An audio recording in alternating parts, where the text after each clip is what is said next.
Hello, good afternoon. Let me put the phone off. Are you ready? So I have just, I'm ready, yes. So I have just briefed the Security Council on the situation in Libya.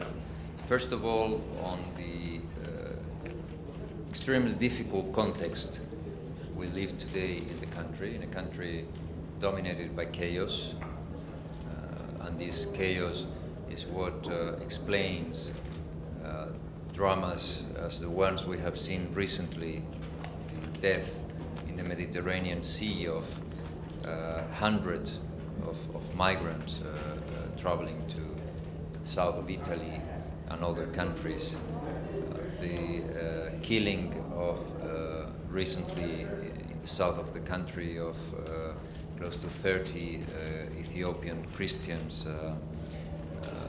by Daesh, together with other crimes and attacks by Daesh, as the ones recently about some embassies in Tripoli.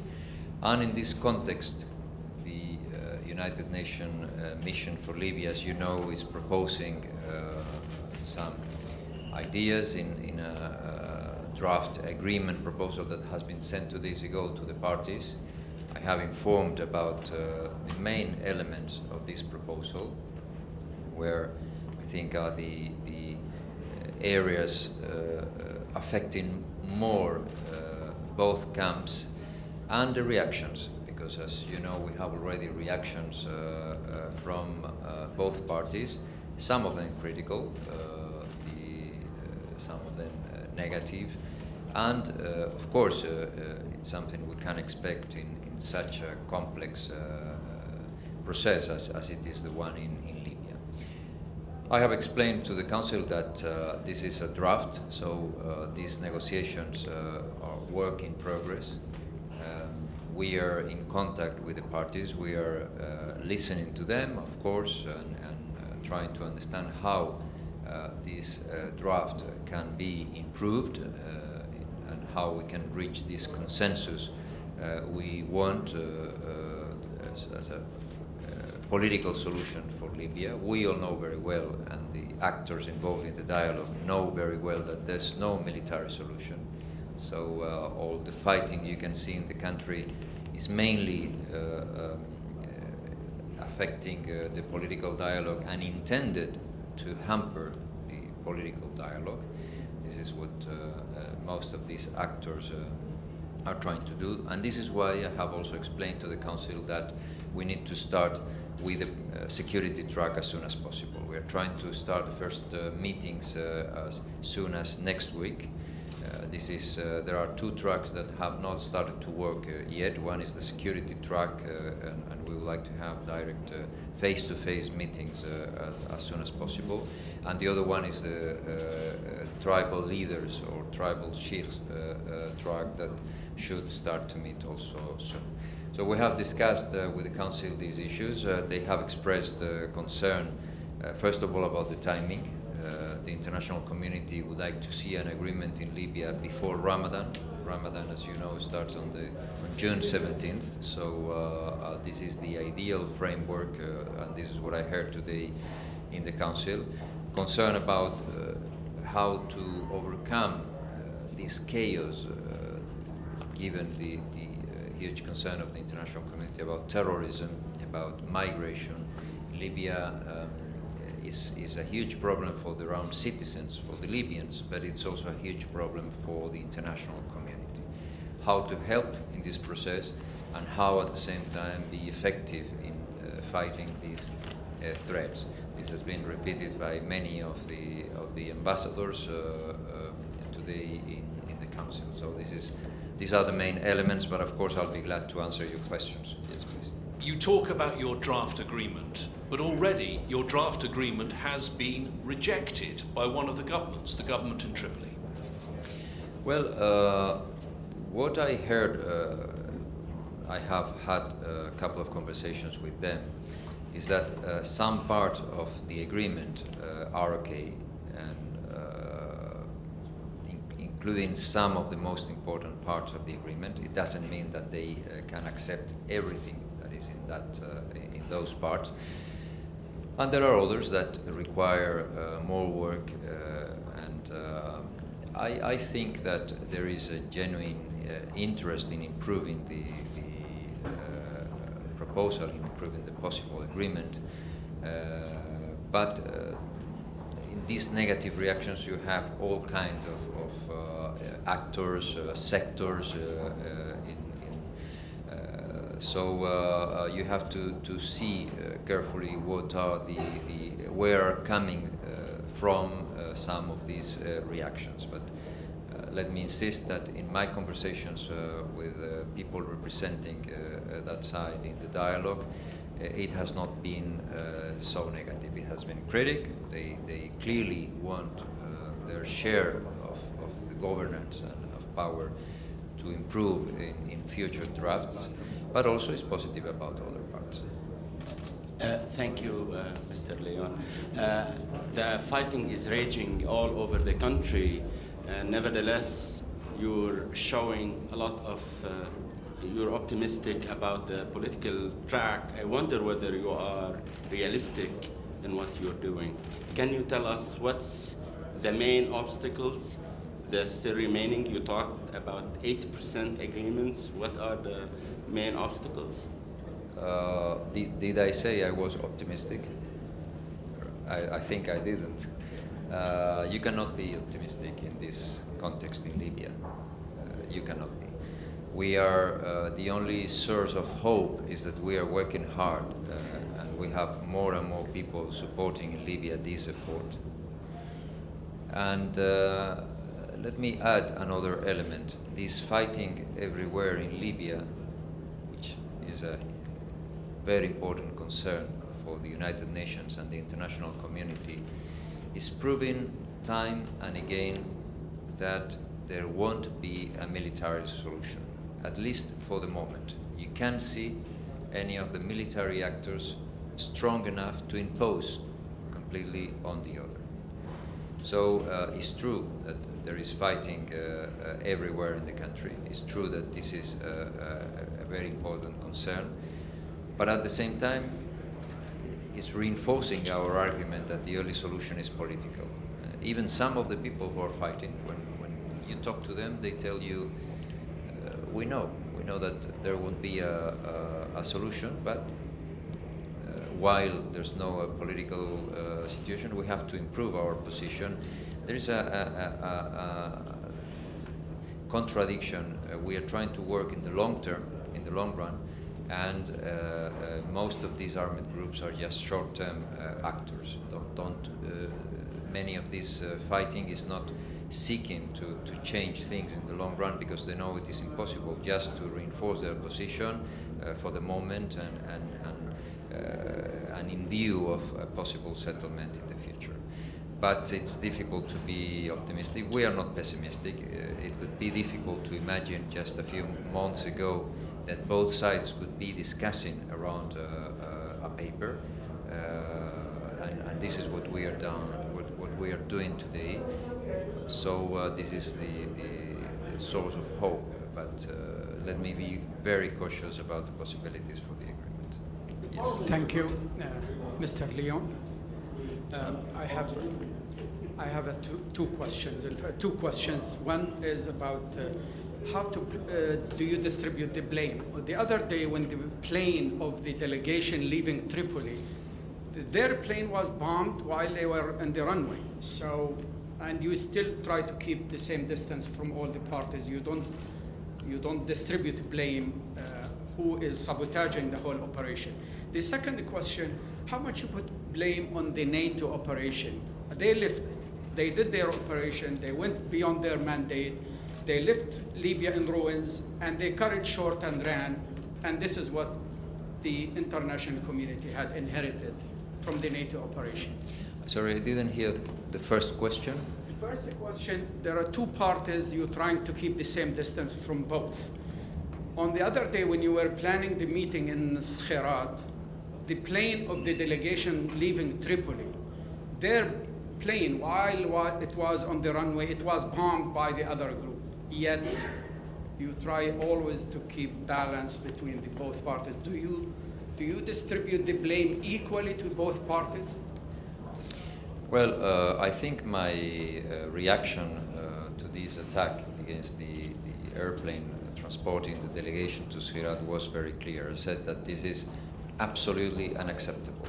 It's one of the most serious incidents I have seen, not only in Libya, but I said in my remarks that I could not remember a case of a delegation in any country in the world about to take off to attend peace talks that has been bombed.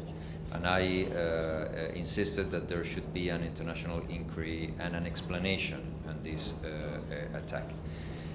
But this is not changing the overall picture. And the overall picture is that you have in both camps people trying to undermine the political dialogue and trying to do everything possible to continue the war. So I cannot say that there is one side or the other which is doing more or less it is something you cannot measure. I can say very clearly that there are substantial, clear efforts in actors in both camps to continue the fighting and not to support the political dialogue. On the parliament in Tobruk, the parliament in Tobruk has reportedly paid $1 million to a lobbying firm in Washington to represent its interests. I wanted to know if you think that's useful, and also where the money is coming from. Is an outside government paying the contract? And more generally, how would you describe the support of various countries in the region for the two sides? And do you speak with them? Is it helpful? And are each of them using their leverage to try to get the parties together? Well, on the first question, I really have no idea what contract, what group of people are lobbying for them, so it's very difficult for me to give you an answer. On the second, which is I'm much more familiar with, of course, we need a very strong support of this political dialogue from all the regional actors. Regional actors play a key role in Libya, and if there is a solution, this solution will come from the Libyan actors. This is a Libyan effort, but with strong support of the regional actors. Without this support, it will not be possible. And I tell you the opposite. If the fighting continues and the military option continues in the future, will also be a responsibility of the Libyans, but also of some of the regional actors. So of course I keep very close touch with them. I can tell you that for the moment the most important regional actors are supporting the dialogue, and I hope they will continue to do at this critical moment. Mr. Leon, just to clarify what's going to happen in the coming days, you've circulated the draft agreement and you're expecting a response by Sunday. Can you shed light on the next steps? What we have told the parties is that once they react and they let us know where are the problems, the problematic points in the agreement, and what would be their proposals for a new draft, then we are expecting to meet again, if possible, in the coming couple of weeks, and to address these remarks, to make again new proposals to the parties and see if we can put a new draft on the table. This is draft number 3, which means that there was a draft number 2 and a draft number 1. As always in this kind of complex negotiations, there are enormous differences between draft number 3 and draft number 1, and maybe draft number 4 will be substantially different from draft number 3. Are you expecting a deal by Sunday? No. By Sunday we are expecting, this is the deadline, to have their comments, their remarks on the current draft.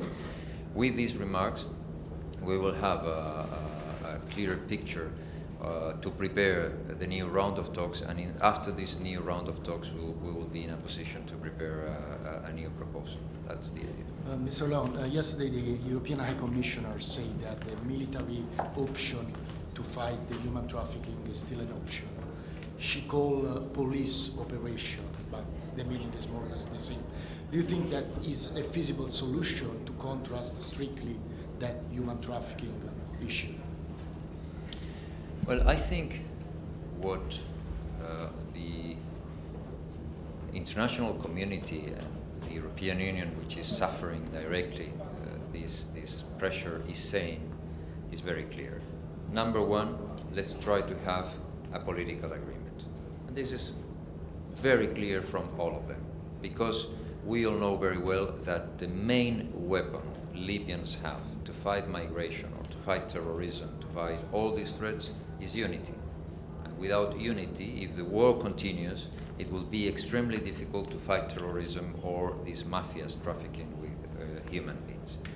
Having said that, what will happen if there's no political agreement? Let me give you an example. You have Somalia. You have the attacks on boats we have seen in Somalia. Of course, the international community and the United Nations have done everything possible to stabilize Somalia. And everybody knows very well that stability and a political settlement in Somalia will be the only long-term, strong way to address the problems in Somalia. But since it is not happening, or in the moments in which it has not been happening, it has been necessary to address the problem, in the case of Somalia, of piracy in the sea. So what the international community is saying, we will help you to make this political deal. And since no one can impose or can prevail militarily on the other, do a political agreement and don't expect this political agreement to be perfect for you, because it will not be the case. In a negotiation, you will always have to make concessions. So we can improve the proposal to the parties, but we cannot make it so nice that both sides will say, oh, this is really what we were expecting. This satisfies 100% of my... No, this is not going to happen. And they should be realistic also about this, that a compromise will require concessions. So if it doesn't happen, can the international community continue to face out of this chaos, migration, hundreds, thousands of people killed in the sea, people killed, as we have seen recently, the Ethiopians, before the Egyptians. There are still some international people kidnapped by Daesh in Libya. Can we see all these embassies that have been attacked with bombs by Daesh in Tripoli? No. So obviously the responsibility of all the governments and the international community and the United Nations will have to address these. But very clearly the option we are all of us supporting today is to do it through a political agreement. And if it does not happen, then to reflect on what would be the alternatives. This is not the work of the United Nations. This is something that others are doing. But I understand very well, based on my previous experience in international relations, that obviously they have to do it.